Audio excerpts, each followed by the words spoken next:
Hello guys, in today's video, I'm gonna show you how to fix Spotify that keeps on crashing or closing on your PC or laptop. Let's begin. First, I want you to go ahead, open your Spotify on your PC. Then over this section, click on your profile icon, go to the settings, scroll down, and I want you to look for a section where you can easily click on clear cache over here, okay? Under storage, click on clear cache, and once it's done, I want you to go back to the home page and check if it's all right. But if not, go over here, click on the three dots, edit, and then choose preferences, okay?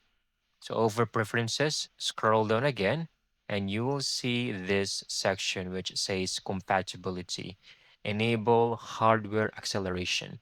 Now I want you to disable this. By default, it will be turned on to optimize your experience and settings in your Spotify account.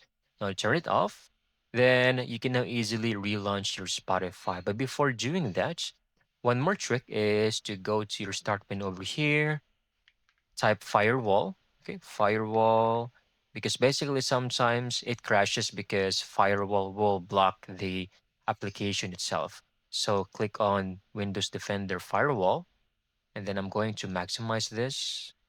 Okay, go to allow an application or feature through Windows Defender Firewall.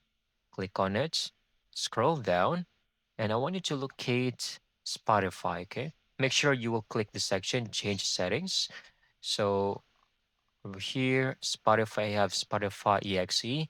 Make sure both private and public are checked. Okay. Usually you will have in here Spotify Music if you're using the Microsoft Store version. All right. If you're not seeing any Spotify in here, you can click on allow another application and then choose the exe file for Spotify. Okay. And once done, you can now easily go ahead, click on Spotify and listen to your music without any interruptions. And that's it. Thank you so much for watching. I hope you found this video very helpful.